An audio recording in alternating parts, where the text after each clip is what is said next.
Evening friends, Phuljale academy of competitive exams में आप सभी का स्वागत है। आज हम डिस्कस करेंगे IBPS PO प्रीलिम्स 2025 में जो क्वेश्चंस आए थे उनको हम वन बाय वन डिस्कस करेंगे। तो पहला सवाल है, the boat goes down stream x kilometre in 2 hours, the same distance covered by boat in upstream in 3 hours. और उसमें स्पीड ऑफ स्ट्रीम दी हुई है 1 किलोमीटर पर आवर और हमें हमसे पूछा गया है find the value of 2x। ठीक है, सो लेट्स स्टार्ट द तो हम इस क्वेश्चन को सॉल्व करते हैं।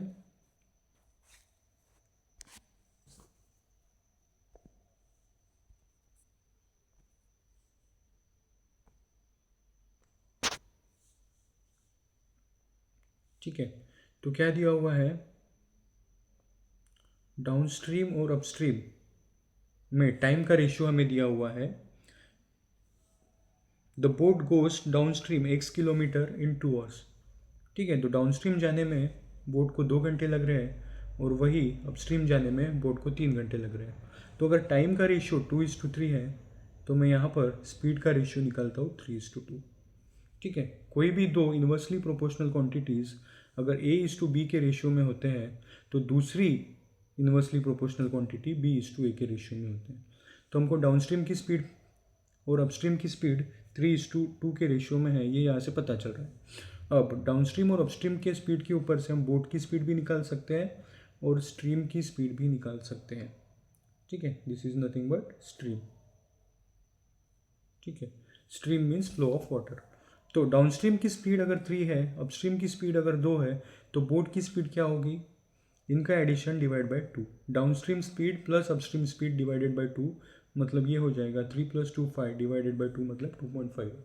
और स्ट्रीम की स्पीड इनका डिफरेंस 1 डिवाइडेड बाय 2 इज 0.5। लेकिन हमारे क्वेश्चन में क्या दिया हुआ है, हमारे क्वेश्चन में ये दिया हुआ है कि स्ट्रीम का स्पीड कितना है 1 किलोमीटर पर आवर। मतलब ये इसका कितना टाइम्स हुआ, 2 टाइम्स हुआ। ठीक है, तो ये इसका 2 टाइम्स है। तो हमसे क्वेश्चन में क्या पूछा गया है, हमसे क्वेश्चन में पूछा गया find the value of 2x। 2x मतलब हो गया डिस्टेंस। तो अगर 1 किलोमीटर पर आवर स्ट्रीम की स्पीड है तो डाउनस्ट्रीम की स्पीड को भी मुझे 2 से मल्टीप्लाई करना पड़ेगा यहाँ पे। तो मेरी डाउनस्ट्रीम की स्पीड हो जाएगी 6 किलोमीटर पर आवर और 6 किलोमीटर पर आवर के हिसाब से मुझे समय लग रहा है 2 आवर्स, मतलब मेरा डिस्टेंस है 12 किलोमीटर। ठीक है, 12 किलोमीटर यदि मेरा डिस्टेंस है तो सवाल में क्या पूछा गया है, सवाल में पूछा गया है find the value of 2x मतलब twice the distance. So my answer will be here 24। ठीक है, let's move on to next question. ठीक है, the selling price of an article दी हुई है 624 रुपये, 624, when the shopkeeper gets a loss of 22%. If he marks up the same article at 30% above the cost price and get a profit of rupees 84, then find the discount percentage allowed by the shopkeeper. ठीक है, we will solve this question.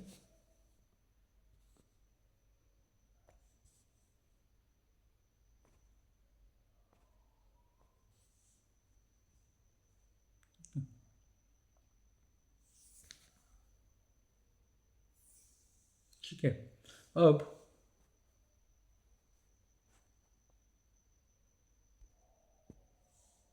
हमें cost price article की पता तो नहीं है तो मैं एज्यूम कर रहा हूँ 100 रुपीज़।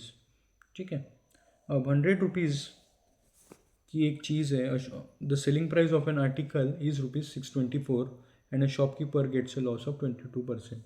अब अगर 100 रुपीज़ की किसी चीज़ को मैं 22% के लॉस में बेचूँ तो मेरी प्राइस कितनी होनी चाहिए, 78। What should be my selling price, my selling price should be 78। लेकिन क्वेश्चन में क्या दिया हुआ है, क्वेश्चन में दिया हुआ है 624। अब मुझे ये पता है कि 80 का स्क्वायर कितना होता है, 8 का स्क्वायर 64,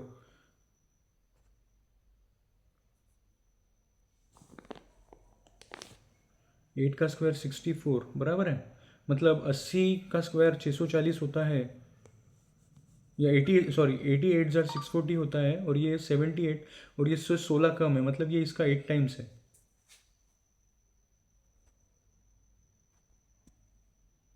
ये इसका 8 टाइम्स है। तो मैं जो कॉस्ट प्राइस एज्यूम की थी मैंने, ये इसका 8 टाइम्स होगा, मतलब ये कितना हो जाएगा, 800 रुपये। ठीक है, ना व्हाट इज आस्क्ड,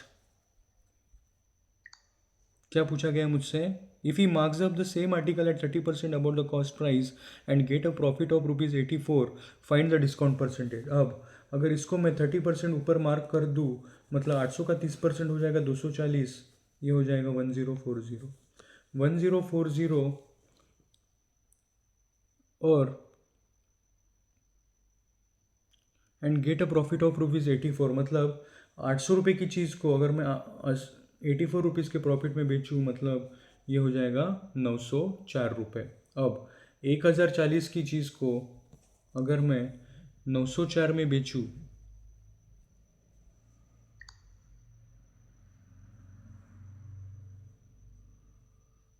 एक मिनट, जस्ट अ सेकेंड, कुछ गड़बड़ हुई है क्या, प्रॉफिट दिया हुआ है मुझे, सॉरी,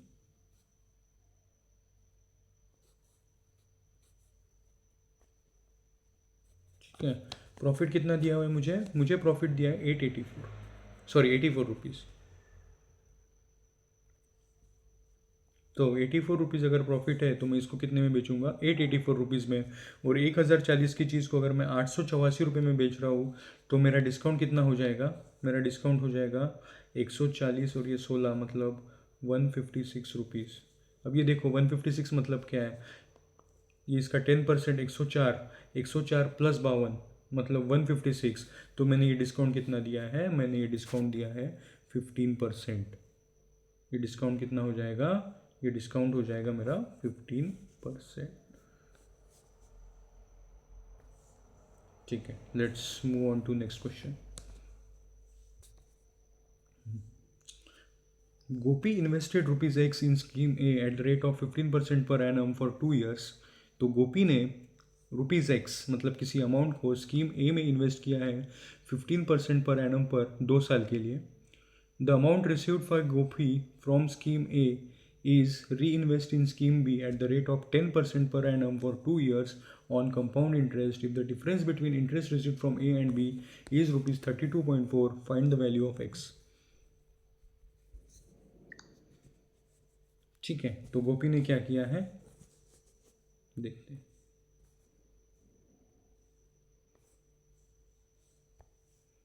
सबसे पहले इसको करेंगे हम इरेज।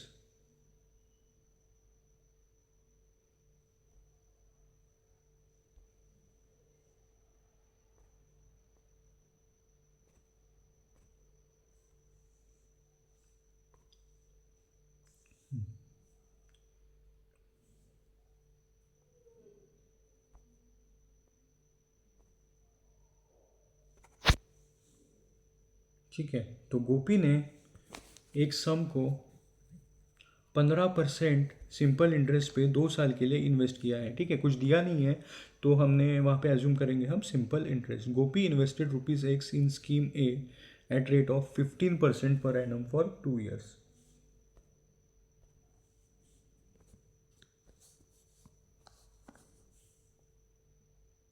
ठीक है, 15% 2 साल के लिए, मतलब अगर मान लिए गोपी ने सब इन्वेस्ट किए थे 100 रुपये, तो 15% के हिसाब से 2 साल में उसको इंटरेस्ट कितना मिलेगा, 30 रुपीज़।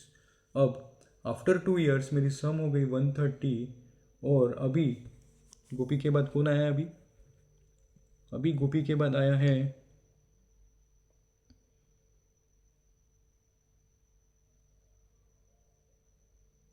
ठीक है, नाम नहीं दिया है। अब स्कीम बी में इन्वेस्टमेंट हो रही है, तो स्कीम बी में अभी इन्वेस्टमेंट हो रही है कंपाउंड इंटरेस्ट पे 10% पर एनम। तो पहले साल इनको मिलेगा 13 रुपये इंटरेस्ट, और फिर से 130 पे 10% मतलब 13, और इस पे भी 10% मतलब 1.3। तो ये कुल मिला के कितना हो रहा है, 26 प्लस 1.3 मतलब 27.3।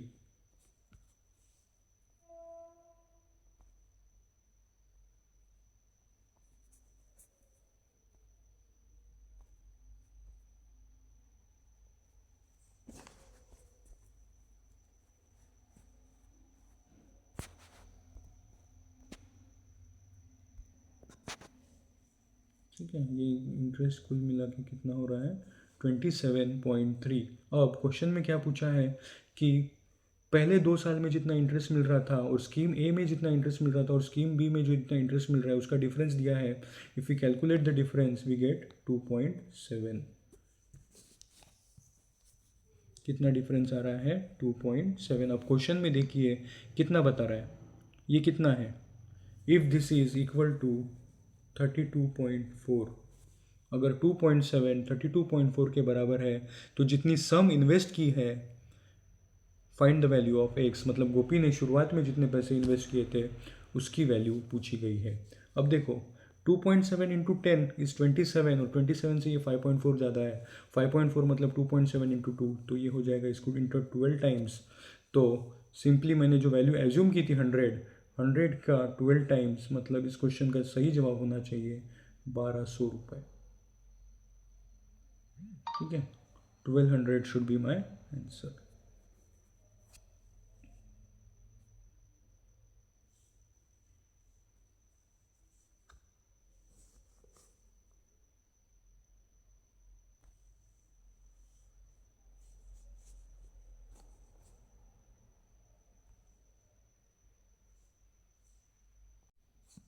ठीक है, बढ़ते हैं अगली क्वेश्चन की तरफ।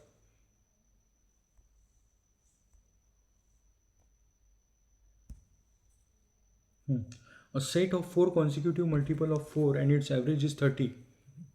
ठीक है, लगातार 4 के कॉन्जिक्यूटिव मल्टीपल्स है 4 के और जिसका एवरेज दिया है 30। If another series which is 5 consecutive even number series which is lowest number is equal to second lowest multiple of this 4 consecutive multiples of 4, find the highest number of 5 consecutive even number series. ठीक है, ये इस question ये पूछा गया है।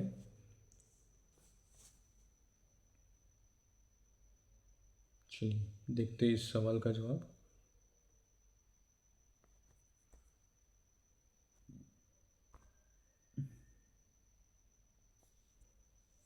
ठीक है, तो सबसे पहले देखिए आपको एक कंसेप्ट पता होगा और वो कंसेप्ट है average is always equal to middle term. Average is equal to middle term. तो 4 कॉन्जिक्यूटिव 4 के मल्टीपल्स का एवरेज दिया है 30। इसका मतलब क्या है? तो मैंने क्या कंसेप्ट बताया आपको, देखो जब 5 टर्म्स होते हैं तो average is equal to middle term, मतलब थर्ड टर्म एवरेज हो जाएगा। अब यहाँ पे 2 टर्म्स इधर 2 टर्म्स इधर, मतलब मिडिल टर्म एवरेज होगा ये 30 होगा। आया समझ में? तो अब 4 के मल्टीपल्स कॉन्जिक्यूटिव कौन से होंगे? ये 30 जो है कौन से 4 के 2 मल्टीपल्स के बीच में है, तो ये हो जाएगा 32।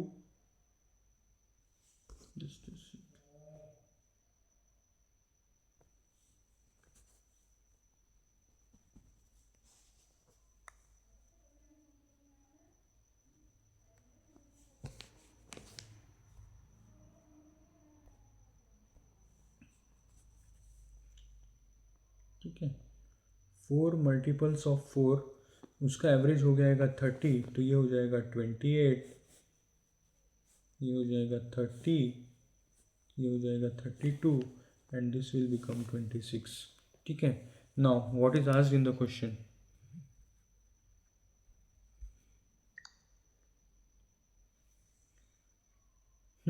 If another series which is 5 consecutive even multiple series which lowest number is equal to second lowest multiple of these 4 consecutive multiples of 4, तो सेकेंड लोवेस्ट मल्टीपल मतलब है 28।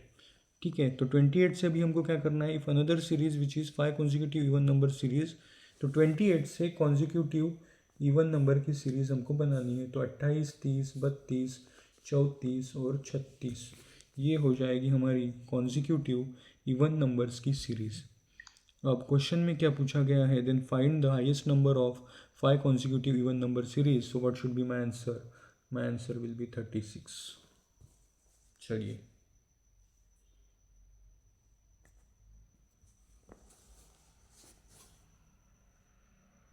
बदले बढ़ते अगले सवाल की तरफ।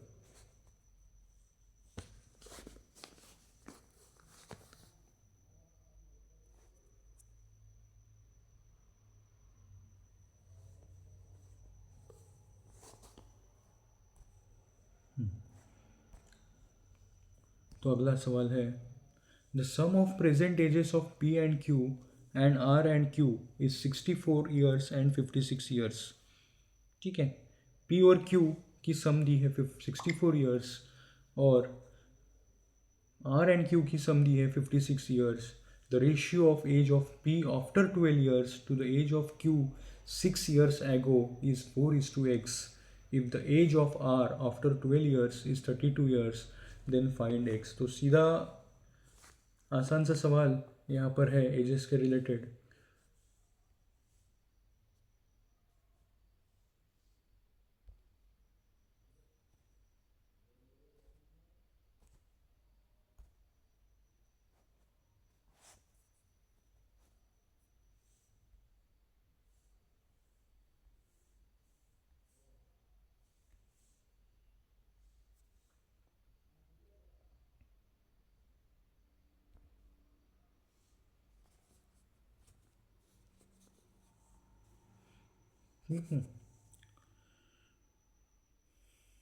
तो P और Q की जो सम है वो यहाँ पे दी हुई है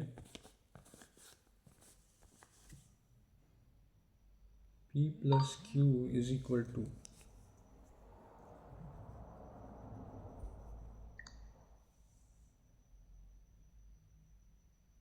64 और Q और R की जो सम है एजेस की वो दी है 56।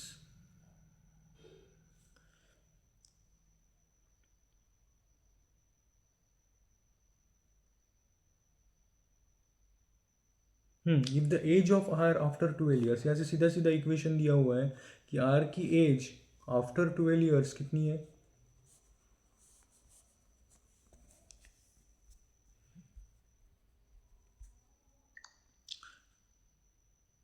आर की एज 12 साल के बाद अगर 32 है तो आर की प्रेजेंट एज हो जाएगी 20 प्लस, विच सिंपली मीन्स अगर आर 20 है तो क्यू 36 हो जाएंगे। ठीक है, क्यू 36 है तो अभी पूछा क्या है, पी एंड क्यू का सम है 64।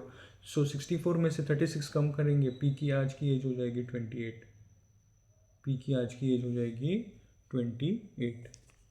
अभी क्वेश्चन में क्या पूछा है, फाइंड द रेशियो ऑफ, या if the age of R after 12 years is, sorry, the find the ratio of age of P after 12 years, तो पी आफ्टर 12 ईयर्स हो जाएंगे 40 और to the age of Q 6 years ago, Q की अभी as है 36 तो 6 years एगो हो जाएंगी इनकी एज 30, मतलब the ratio will be 4:3।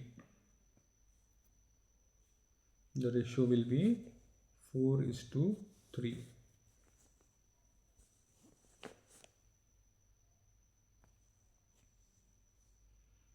Next question पे आते हैं। The speed of a train is 72 km per hour and it crosses a platform in 25 seconds. If the train crosses an athlete whose speed is 18 km per hour running in the same direction of train in 10 seconds, find the length of platform. ये question पूछा गया है। ठीक है, तो कैसे solve करेंगे इसको देखते हैं।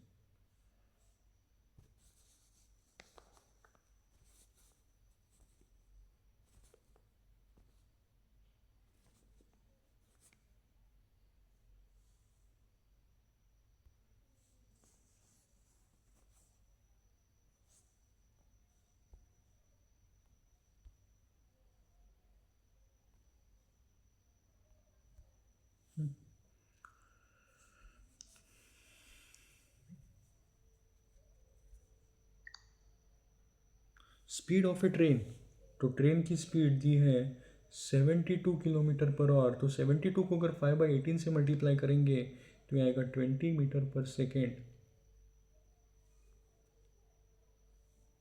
उसी के साथ ही ये ट्रेन की स्पीड है और एथलीट की स्पीड है 20 kilometre per hour which, sorry 18 kilometre per hour athlete की स्पीड दी है, तो 18 into 5/18 is 5 metres per second, is 5 metres per second. ठीक है, तो अभी सवाल क्या पूछा गया है, the speed of a train is 72 kilometre per hour and it crosses a platform in 25 seconds. तो एक ट्रेन जब एक प्लेटफॉर्म को क्रॉस करेगी तो कितना लेंथ लेंथ कवर होगा? लेंथ कवर होगा उस ट्रेन की लेंथ भी, length of train plus length of platform. और यदि जब एक ट्रेन एक एथलीट को क्रॉस करके जा रही है सेम डायरेक्शन में, तो डिस्टेंस कितना कवर करेगी? उस उस ट्रेन के लेंथ के बराबर। तो एथलीट को क्रॉस करने में ट्रेन को कितना समय लग रहा है? एथलीट को क्रॉस करने को ट्रेन को समय लग रहा है उसी डायरेक्शन में 10 सेकेंड्स। तो रिलेटिव स्पीड क्या हो जाएगी मेरी? ट्रेन उसी डायरेक्शन में जा रही है जिस डायरेक्शन में एथलीट जा रहा है, तो वहाँ सब्ट्रैक्शन होगा रिलेटिव स्पीड। तो स्पीड हो जाएगी 15 मीटर पर सेकेंड, और ट्रेन को टाइम कितना लग रहा है एथलीट को क्रॉस करने में? तो ये हो जाएगा 10 सेकेंड, मतलब ट्रेन की लेंथ आ जाएगी मेरी 150 metres. Is it clear? Okay, next. अब प्लेटफॉर्म को क्रॉस करने में ट्रेन को कितना समय लग रहा है? प्लेटफॉर्म को क्रॉस करने में ट्रेन की स्पीड है 20 और प्लेटफॉर्म को क्रॉस करने में लग रहे हैं 25 सेकेंड, मतलब ये हो जाएगा 500 मीटर्स। तो 500 मीटर कब किया है ट्रेन ने? जब ट्रेन प्लेटफॉर्म को क्रॉस कर रही है। मतलब ट्रेन जब प्लेटफॉर्म को क्रॉस करती है तो डिस्टेंस कितना कवर करती है? Length of train plus length of platform. तो इसका मतलब है यहाँ से लेंथ ऑफ प्लेटफॉर्म निकलेगी 500 minus 150 which is 350 metres.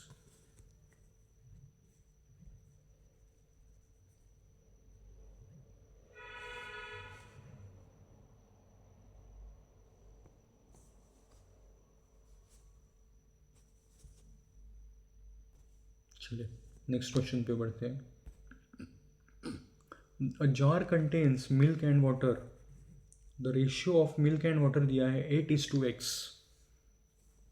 When 5 liters of milk and 30 liters of water is added into the jar, then the ratio of milk to water becomes 1:1। तो पहले ratio क्या था मिल्क और वाटर का? 8:x। 5 litre milk और 30 litre पानी add करने के बाद जो ratio of milk to water है वो क्या हो जाएगा? वो बराबर हो जाएगा, मतलब जितना दूध है उतना ही पानी, 1:1। तो देखते हैं इस क्वेश्चन को सॉल्व करेंगे।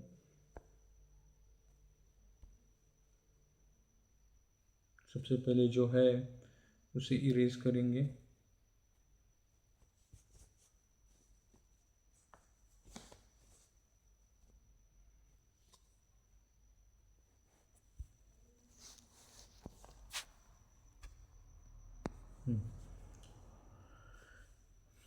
तो ratio of milk and water कितना दिया है?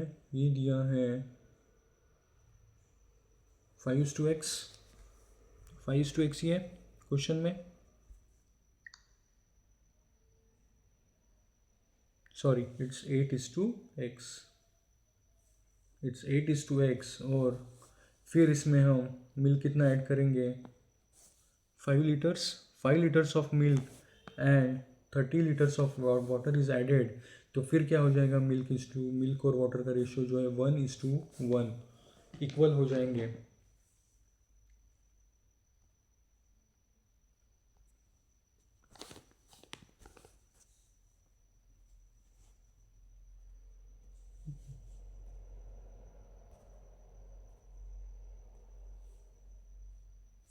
पहले मिल्क और वाटर का रेशियो 8:x है, फिर ये रेशियो दिया है और ये वो क्वांटिटी में दी है। फिर उसमें अगर 5 लीटर मिल्क ऐड करेंगे और 30 लीटर पानी ऐड करेंगे तो रेशियो क्या बन रहा है?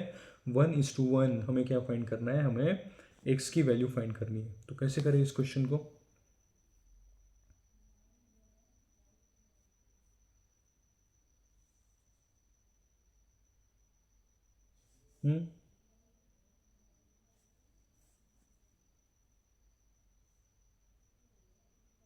ठीक है, इसमें अगर 5 लीटर में ऐड कर रहा हूँ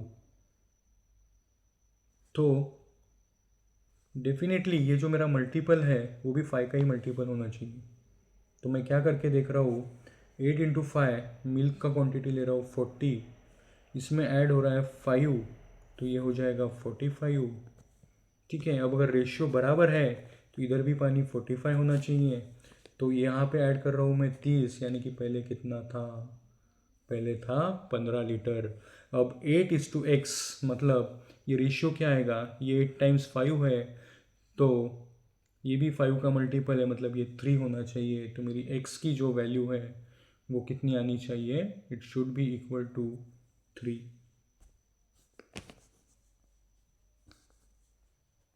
it should be equal to 3। So मेरा रेशियो आना चाहिए 8:3।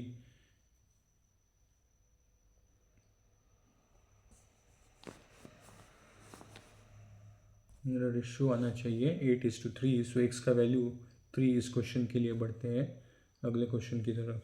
सो thank you so much for watching this video, and if you have like this video please subscribe our channel face. हम इसी तरह से आपके लिए जो भी बैंक एग्जाम्स आ रहे हैं उसके मेमोरी बेस्ड क्वेश्चंस के वीडियोस बनाते रहेंगे और आप तक पहुंचाते रहेंगे। Thank you so much.